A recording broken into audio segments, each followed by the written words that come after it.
Welcome back to the Land Bulletin Podcast, where every other week we bring you experts in the field to impart their knowledge when it comes to the ranch and sporting property market, buying and selling advice, the latest best stewardship practices, as well as topics that impact landowners every day.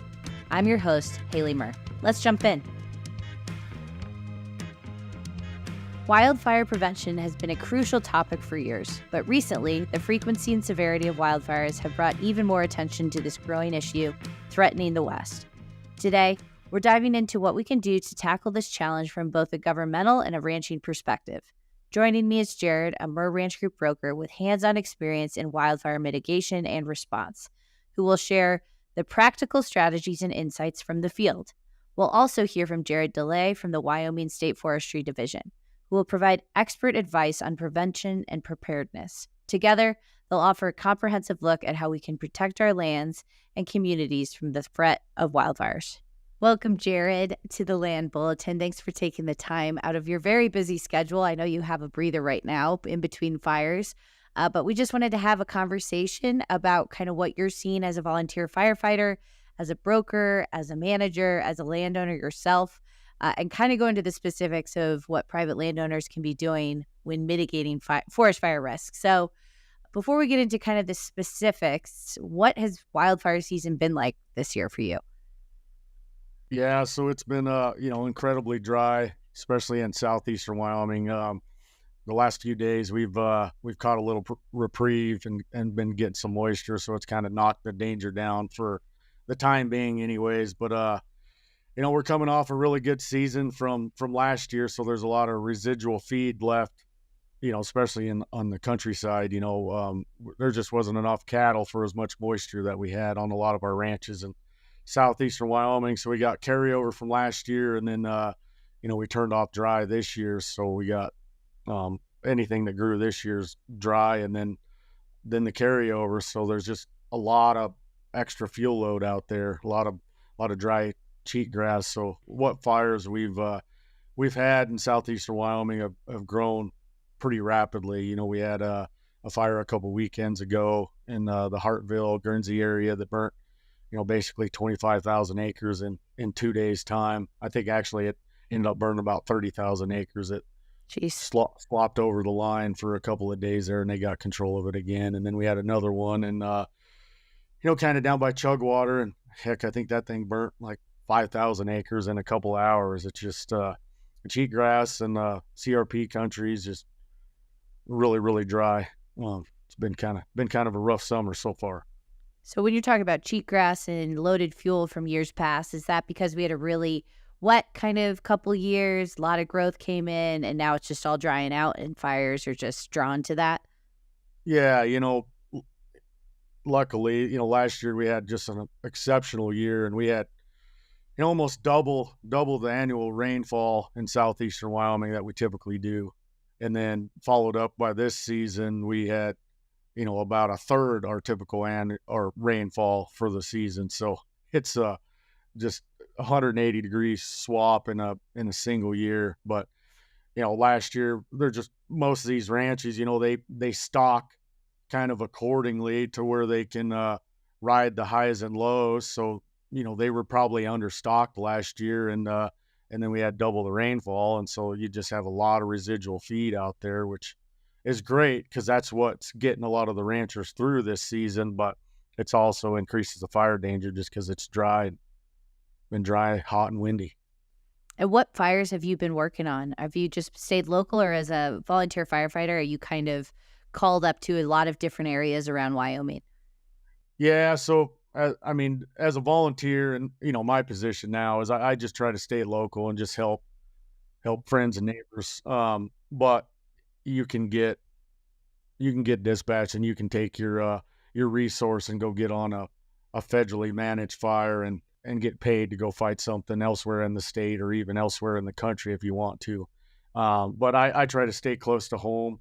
Strategically, we joined the fire department so we would get a fire truck allotted to us, so we had protection for our own ranch.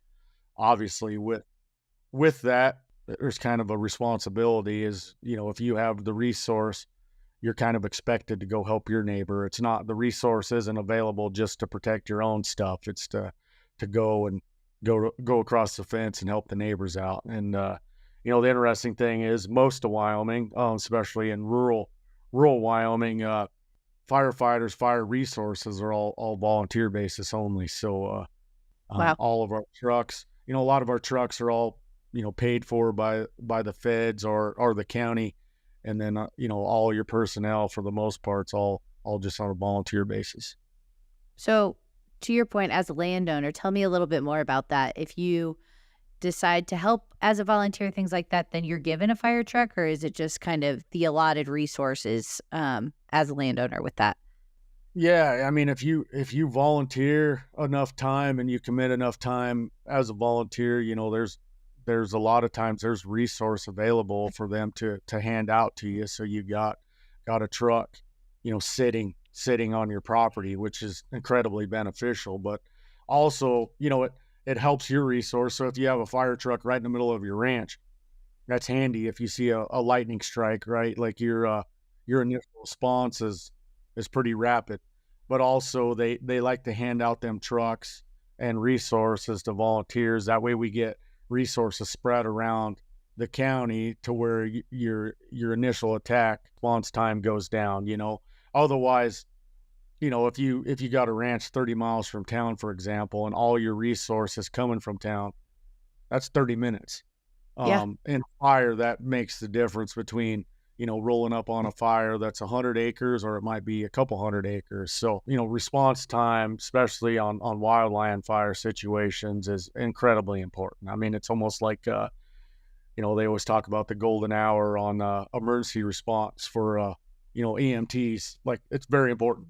The quicker someone gets to the fire, the better off you're going to be, more than likely.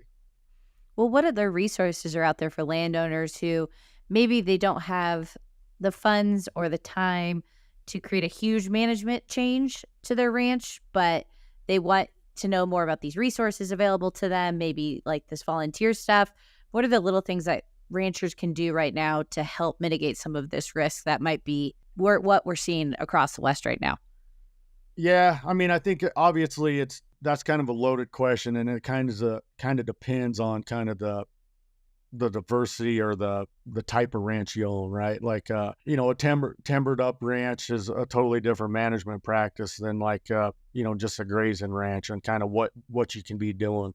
You know, a lot of timbered ranches, especially in the Laramie Range, you know, there's not much logging anymore. So you got a lot of mature growth, probably a lot of overgrown trees where, you know, you can do as an owner, the best thing you can do is you can go in there and you can pull out some of that timber and do something with it. You know, they'll do a lot of timber thinning, and they call it, I think the terminology now still is, it's called fire wise, where they can do some fuel load management. And that's what, at the end of the day, basically it all comes down to fuel load management, because that's what determines how big a fire is or how devastating a fire is. And that's why across the West, we've seen more and more fires get more and more devastating, and more, you know, larger fires, is because of the fuel load across the West, because of our timber. We're not utilizing all that timber like we have in the past. So we got just a huge amount of fuel load.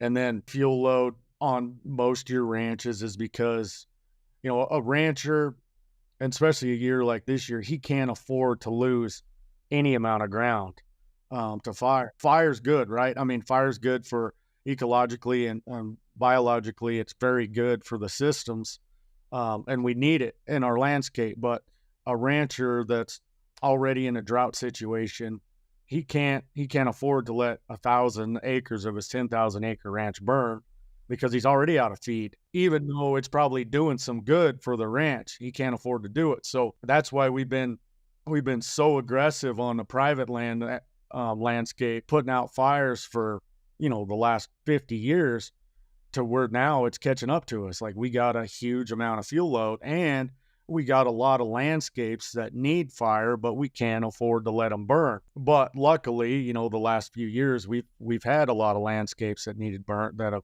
burnt, you know, especially in the Forest Service, the public landscape. But on the private end of it, it's very hard for a guy to give up a piece of his ground because he might have to defer grazing on it for a couple of years, especially if let's say you got a 10,000 acre ranch and 5,000 acres of it burns and it doesn't rain next year. He still only has a 5,000 acre ranch. He just, a lot of these guys, they just can't afford to let anything go. Yeah, is that why some of those prescribed burnings and things like that happen on ranches? So it's maybe not as widespread, but you can burn a little bit here and there to make sure the management continues as is?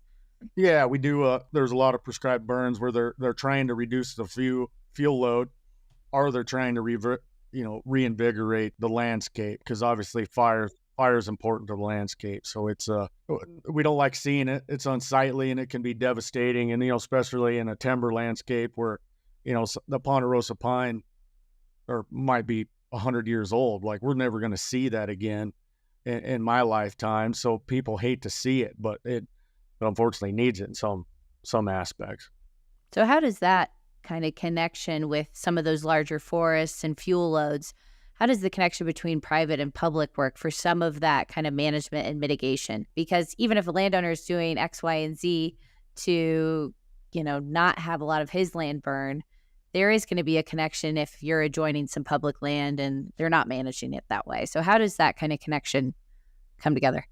Yeah, that's a good question. I mean, in certain Forest Service or BLM owned lands, they have done some things in the the last few years, and I mean the last several decades, I guess, to reduce fuel loads. Obviously, it's not a perfect system. There's damn sure some Forest Service lands out there that have the fuel loads were just ridiculous and they ended up burning. I mean, the Snowy Range is a good example where a lot of them forests needed thinned well before they started on fire, and that's why that fire was in the magnitude that it ended up being. It was uncontrollable. There's a fuel load was just too great. So in them instances, regardless of what a private owner did, more than likely he still got burnt because just the fuel load was so high that it ended up burning them. But regardless, you can still do some mitigation regardless of who your neighbor is. It'll help. Your ranch might end up burning, but you'll at least help the magnitude of the fire that comes across you. And for buyers who are considering purchasing a property, you're starting your management from the beginning. What are some of the things that they should take into account when considering purchasing a property and having kind of that forest fire mitigation technique in mind?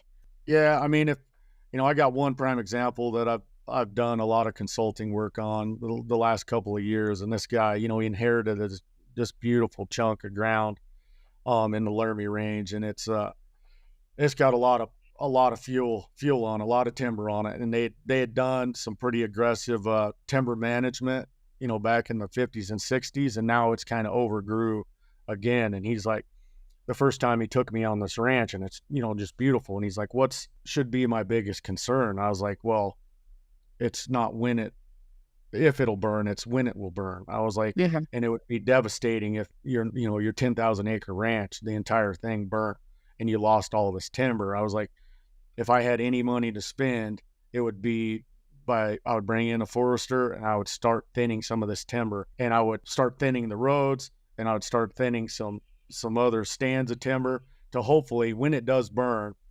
you limit yourself and you don't lose all of your timber. Things like timber thinning, access. Like, if we can't get a fire truck in there, we can't fight the fire very well. If it's a backpack and hike in there with a shovel, the chances of us getting it shut down are slim to none. We might have to fight it differently. The fire might grow to a point that it's uncontrollable by the time we get up there. But if it's easy and you got a really good road in there and there's a lightning strike, and we can drive a 6x6 right up to the fire with 1,200 gallons of water, like, we could probably put that thing out before it burns a couple thousand acres. Access, thinning, having the ability to get into the ranch. I mean, there's a lot of ranches that are locked up so tight that a firefighter shows up to this big pipe lock gate, we can't get in there. So it takes us an hour and a half to track down the manager, the one guy that has the combo, and then you can't get a hold of him, so you end up having to cut the combo off. Meanwhile, the fire's growing every second we're wasting trying to get through a locked gate. So it's real important. Like all the ranches I take care of, I make sure I communicate with the fire departments. Like, hey, Smart. guys, here's the combos. Some areas, fire departments got special keys they can get into stuff, but in a lot of these rural areas, like it's a simple padlock, master lock, or a combo lock, and they can't get through it. And if they can't cut the fence and drive around it, they can't get in. And Right. so the fire just grows. Why? They're wasting time.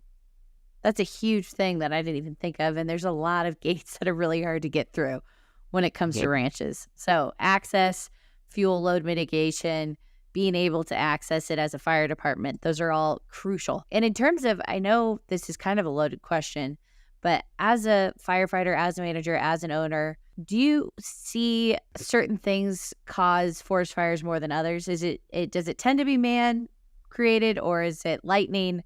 What are you seeing kind of out there right now?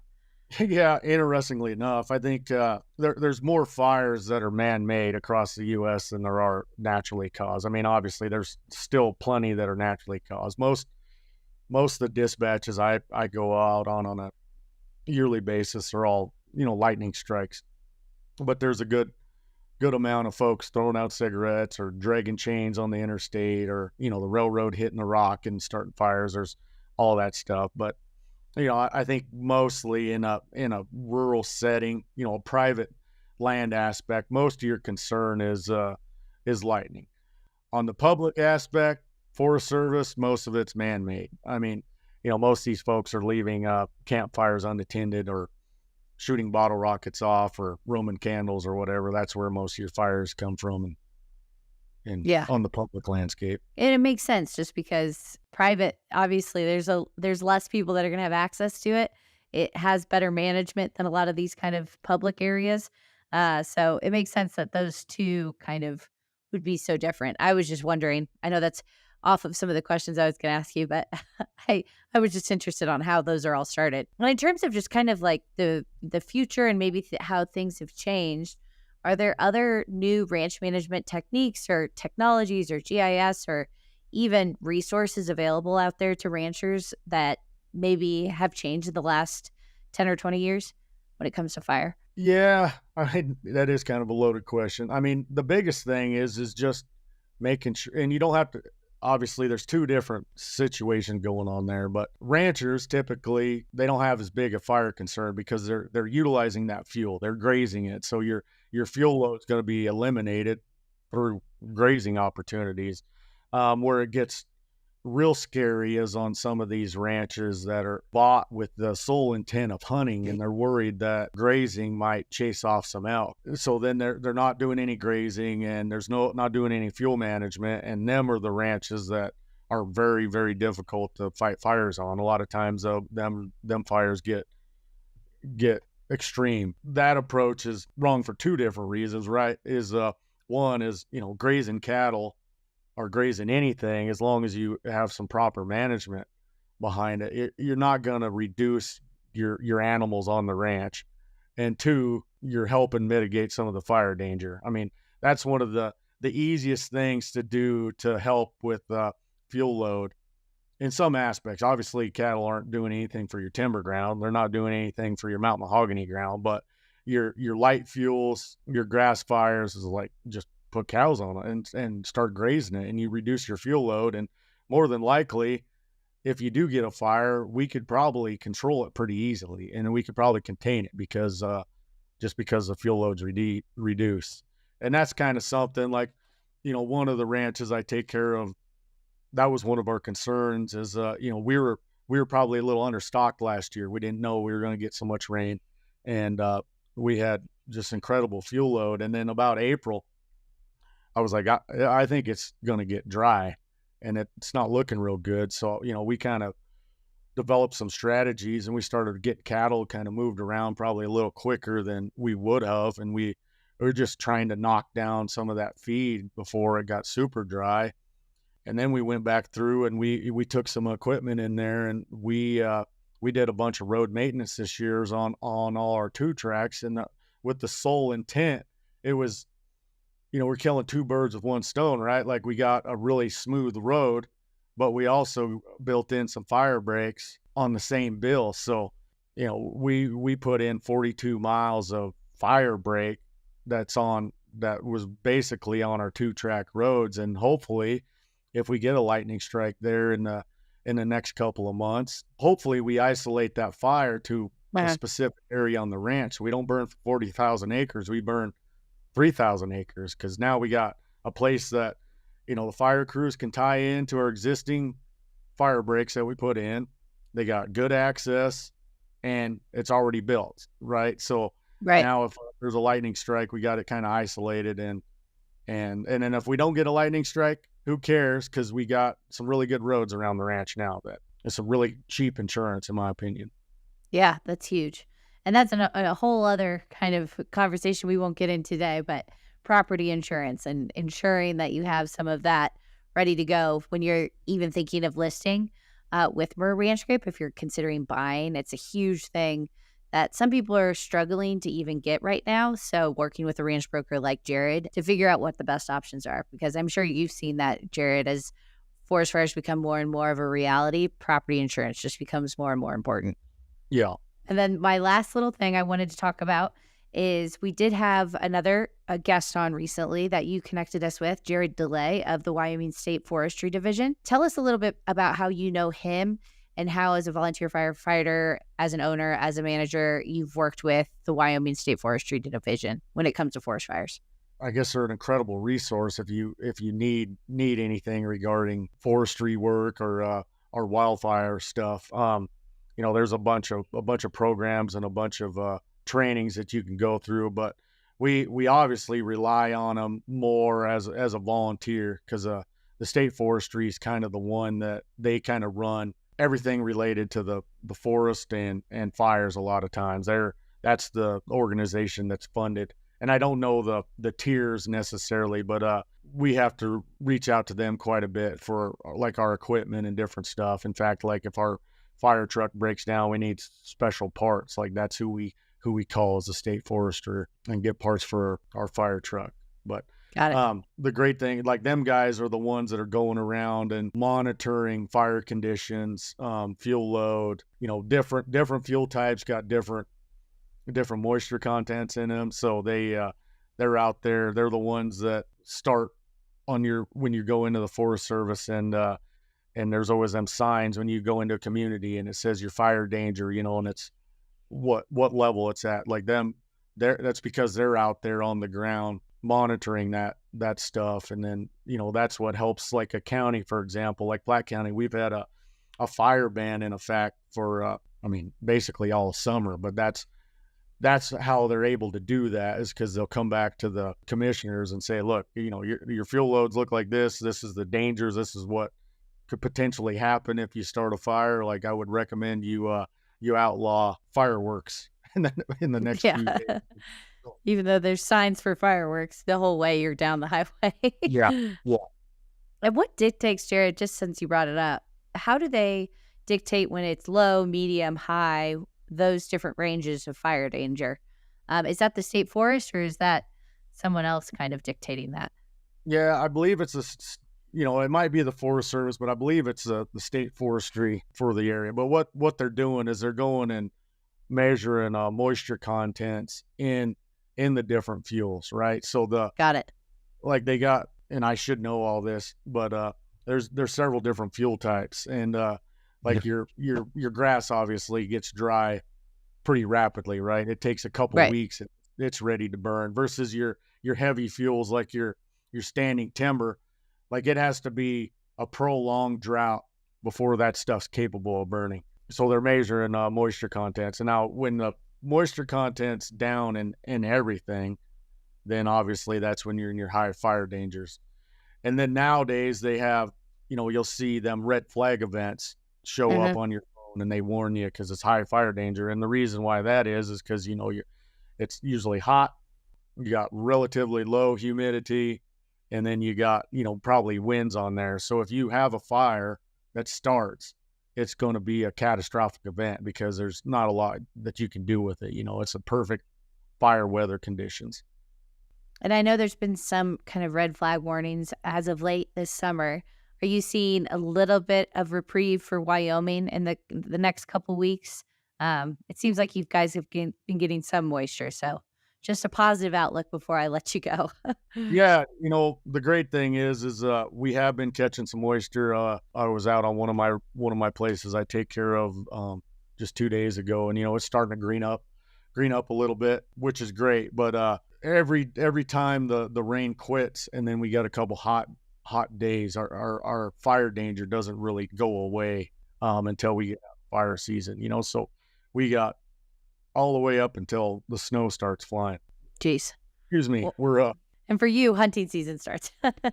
yeah, and the downside is we can still get with dry feed and dry grass and stuff out there. I mean, I've seen fires in November and in December, Jeez. but the great thing is our, the likelihood of one of them events coming and that late in the season goes down because you eliminate lightning from the equation. We normally don't have lightning in November and December, but if you have a unattended campfire in December on the side of the mountain with some big wind, it could still burn, but hopefully start catching some more moisture. And every little bit helps, and every time it rains when it's lightning, it's a good scenario because that means we're probably not going to get dispatched that night. So, well, for all those listening, take care of your fires when you go out there so that Jared can spend some more time with his family and get a little reprieve from all this smoke that he's been having to handle. And like Jared said, I mean, fire is good. Fire is a way of life. It really does help regenerate a lot of kind of the vegetation and fuels that we need on these landscapes. But it is just about mitigating the risk to your property so that the whole thing isn't affected at the same time. So we appreciate you, Jared, taking the time to kind of walk us through some of that. And if people do have questions, Jared, like you've heard on this podcast today, knows a lot about this subject matter. So give him a call or call our office. But thanks so much, Jared, for taking the time. We appreciate it. Yeah, thank you.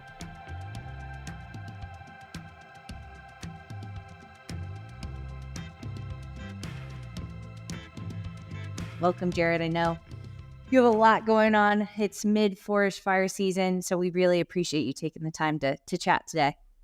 Certainly, no problem. Awesome. And before we go into, all the things that are happening in the news, how we can prevent these things, what you guys are doing with the Wyoming State Forestry Division, I'd love to know your background and how you got involved in what you're doing today over there. Oh, I got involved in wildland fire after college. I started with the U.S. Forest Service in Laramie, Wyoming on the Medicine Bow Route Thunder Basin National Grasslands. And I started in timber and then did that for about 4 seasons, then rolled into fire on one of the engines that they had over there. And I did that in various different positions for 25 years and applied to the Assistant State Forester Fire Management job here with the state of Wyoming and was able to secure that job. And I was able to had enough time in with the Forest Service and retired from the Forest Service and started this one. Wow. Here in Cheyenne. So you've kind of seen every facet of the forest and kind of how different things react and the vegetation, all of that. So it's good that you're in the position you are today. And I'd love to know, we've had a lot of different guests on to talk about forest fire mitigation when it comes to private land. But I'd love to know about how the response is different when public land fires erupt. Maybe it's not someone necessarily is living nearby, it's in the middle of the forest. How do you guys react differently from a public land perspective? The response is pretty much the same, whether it's private land or public land. It just depends on number of resources, really. On private land, state and private lands, really in Wyoming, it's a pretty heavily county cooperator response. If it's more out in the forest proper, you may not have that level of response. You'll definitely, in both sides, you'll have federal response. A lot of times in Wyoming, it's close to public land, federal public land, and then just like state ground and private. So we kind of operate under a closest forces concept that, we don't really care what the color of the ground is on a map. Everybody responds. Right. It's kind of like when it's happening, you guys are there. Certainly. And does Wyoming, Colorado, do all the kind of different departments talk about how to kind of update their response times, how, different systems that they're using that might be helpful. Do you guys kind of talk across state lines too? Yeah, we do. All the states have some type of fire response, and we try to get together. Lately it's been every year we have a national type meeting, and then each one's kind of broke up in regions. So there's in the 17 Western states, we get together at least once a year. Then we have a conference call or so, or meeting once a month. Okay. And just talk about issues, see how things are going.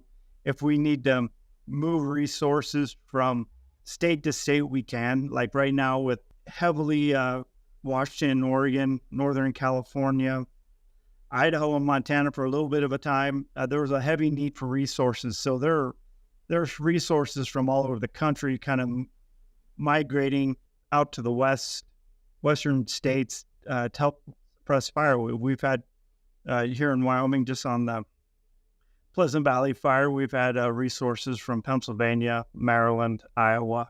Wow. They come from all over. That's cool. Yeah, I know Jared, one of our brokers, he's a volunteer firefighter, and he's been out there quite a bit. We had a conference call with him earlier today, and he's just beat. But in addition to the resources coming from other states, do you get a lot of help from private landowners when these different fires are up from time to time? Oh, definitely. A lot of our cooperators, county cooperators in Wyoming, are volunteers. That's awesome. So, and they're landowners, and a lot of times they have some of the suppression equipment, like the engine stuff, out at on their ranches. So I know. Yeah, no, it's a huge, the private landowners, the volunteers are a huge aspect of suppression in Wyoming.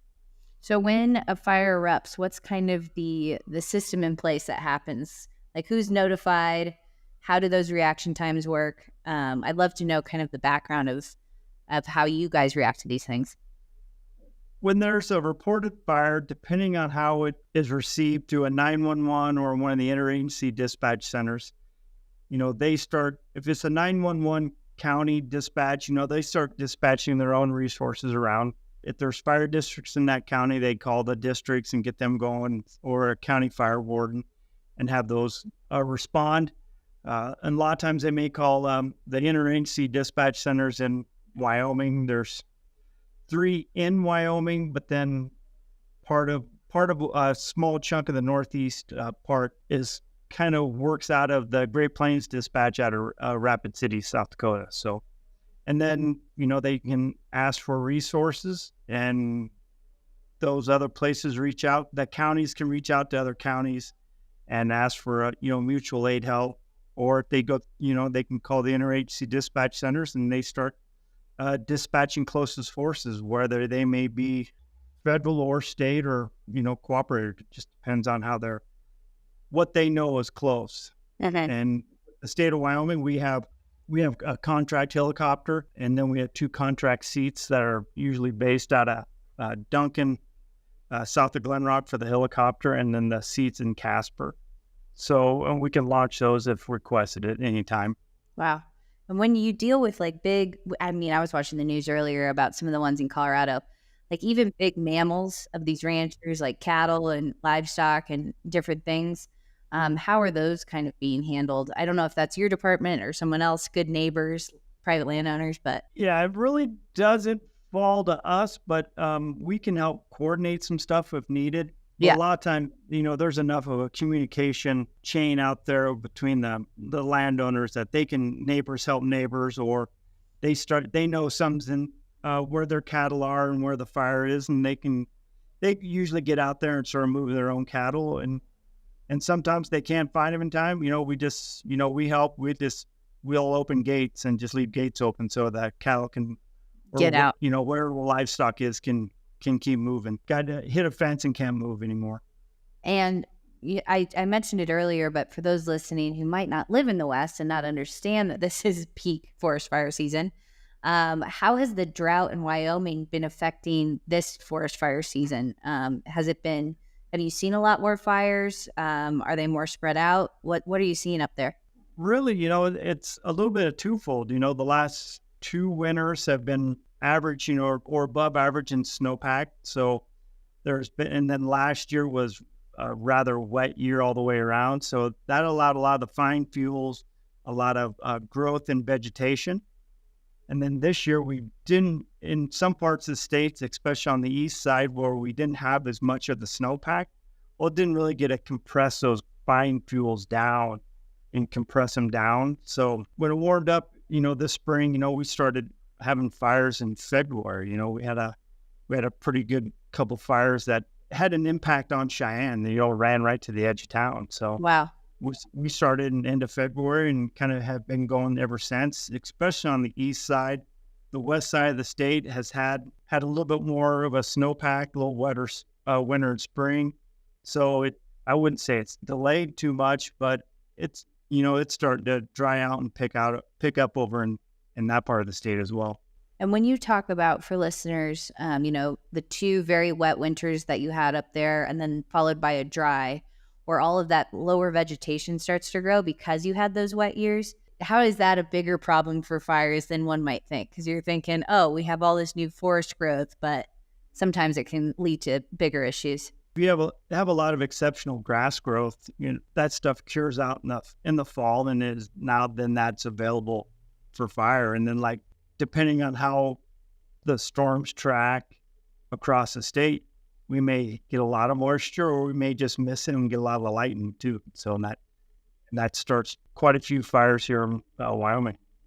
And with that, what are some of the preventative measures that you as the State Forestry Service, what are you guys doing to prevent some of these things with that undergrowth, with kind of the management of the forests in general? With state land, we try to manage the state ground with timber sales or, fuels treatments of removing some of the smaller trees underneath the mature trees. Same with landowners. We can help landowners out that way too through various grants that we offer of doing some fuels breaks, timber harvesting.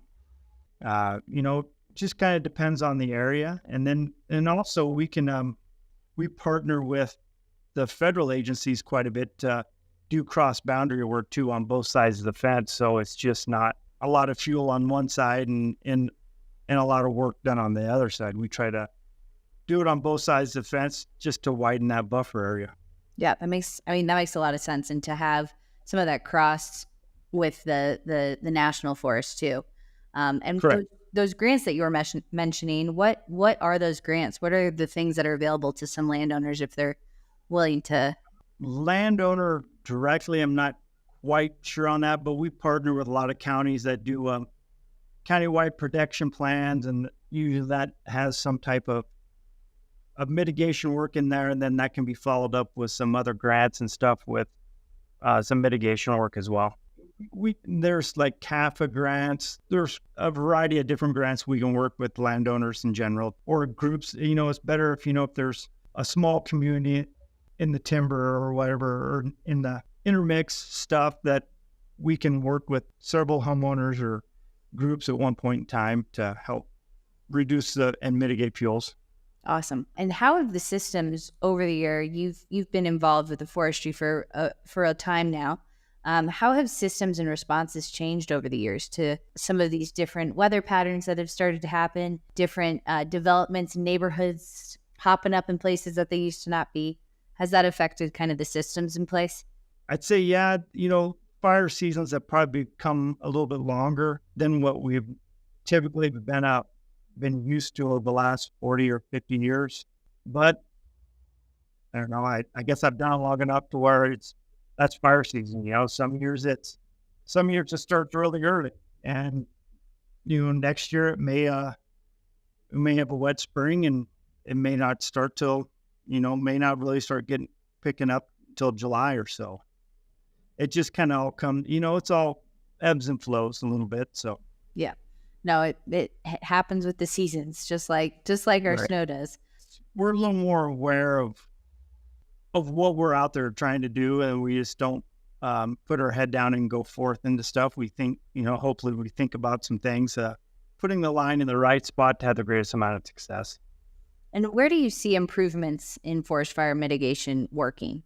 In any technology that's out there, and any of I don't know if you guys are using different like GIS things in your different technologies, but where do you see some of this kind of improving the response times and things like that? I guess from my standpoint, I'm kind of open to all of it because, we know it's changed, and we should keep an open mind and try to, and look at all of it realistically. I guess, if there's, drones weren't big thing 15, 20 years ago, but there are a lot of use nowadays. GIS is huge too. Could we still operate without all that stuff and everything that's new? Yeah, we could. We could still go back and do old school firefighting, in which, sometimes that is the best decision, just get on the edge and just keep going. But you kind of let conditions dictate what you need and what you can do. But, aircraft, the advances in aircraft have helped a lot. Everybody likes to use them. So now, once you get one, you never really want to let it go too bad, because if you let it go, you may never get it back to where you need it on the next fire. So when you get them in your area, you like kind of keep them around and keep them busy on stuff. But no, there's been huge, there's been a lot of advances and different stuff, and everybody's coming up with new ideas, and some are pie in the sky type stuff where people are really reaching, and, they may make a lot of sense, but cost effectively, they may not be valuable to a small department that may not have the wherewithal to spend a lot of money to gather some of this new stuff. So, but we should all look at it, keep an open mind on stuff. And where do you guys get your funding? Is it from the state, or who's funding kind of the fire stuff there? From the state, and then we also get grant funding from the Forest Service as well. Okay, that's great. And one thing I was wondering, as I continue to see some of these fires pop up all over the West, is how do you guys determine how these fires were started? Do you have to wait till it's kind of all finished and then see where it began, or do you know pretty quickly how these things start? Well, a lot of times, when, if it was lightning, or if it starts right off the side of a road, it's kind of, whether it was hot brakes or a chain just happened to be dragging. But we can always ask for a fire investigator to come to the scene and they'll look at it and be able to probably narrow it down to where it started and have a very good general idea of how. And what are some of the systems in place that you guys have that the public can use to kind of understand when the fires are happening, where they're happening, maybe where you foresee the movement of the fires going? What's kind of available out there for the public to use?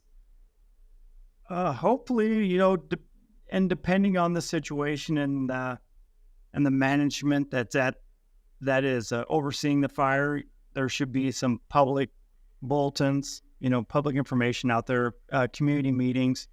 Social media is sometimes, some of the easy button kind of hit. If somebody, State Forestry has a Facebook website that we try to keep updated with conditions and information about the fires. Okay. And so do you guys... There's a variety of ways. Do you use, one I've used before is InstaWeb? Is that? InstaWeb, yep. Yeah, that kind of... and usually, that's just another avenue out there that takes somebody to operate it. And right now we don't have a fire information or a public information person in our office. We just haven't got that position refilled. So InstaWeb from the state side is that's something we could improve on, but the federal agencies do a pretty good job of it. And especially if there's any ongoing incident, we try to work with some people that at least get some information on that as well. Okay. And what is the biggest challenge that, you talk about the difference between kind of the national forest system, the state, private lands. What's the biggest challenge that you as a state department are facing when it comes to mitigating fire? It probably comes down to communication. Yeah.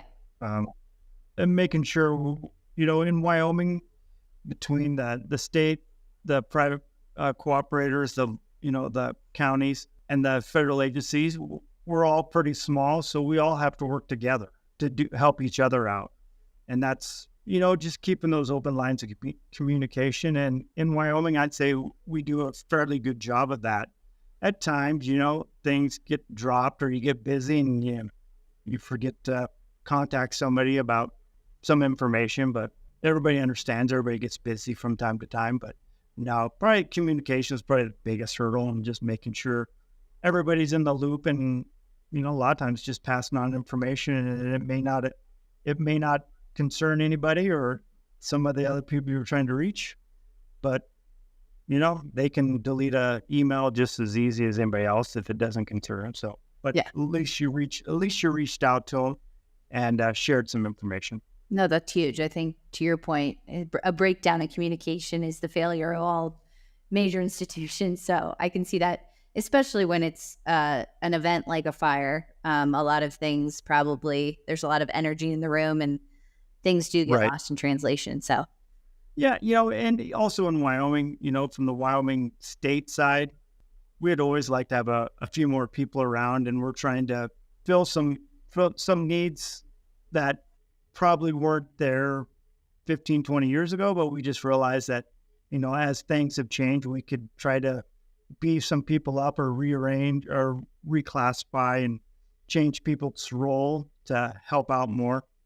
And, if we get lucky and we can hire some more people to fill and put them in different positions and stuff, or create new positions, we're looking at that and seeing how we can beef up the state side to help both the federals and our cooperators.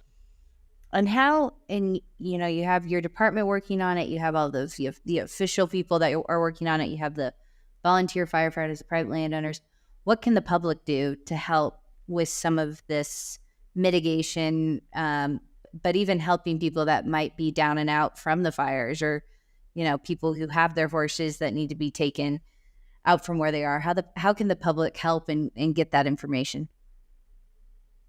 Some from the mitigation standpoint, it's mitigating the fuels around your property.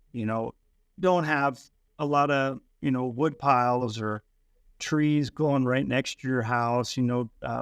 Keep the grass mowed down around your structures. If you can water it, it's great. And then from like the livestock, yeah, that's a tough one. If you can, when there's a fire, if you had a way to help people out, or you had a place to go, or a place for people to bring their livestock that gets evacuated, reaching out to your emergency management association in your agency in your county and let them know, or the local Red Cross or something that harbors of that some of that information, that can get it out to people and help people. That's huge. And where do you personally see kind of the rest of this year going? Now that kind of it started, we're in it. Do you foresee any kind of, I know fires kind of happen whenever they want to happen, but do you foresee like a bigger forest fire season this year, or rain's on the way? Well, I hope the rains are on the way. Hopefully it cools off. It's supposed to kind of cool off and maybe get a little moisture into this week, into the weekend. But no, we're going into, August, kind of a drier month, in September, or drier months in Wyoming, especially even if you go out into October. Sometimes the grasses and other stuff just can continue to dry and cure out. So it's all available kind of. There's a lot of grass that people, have grown through the summer that, they start mowing.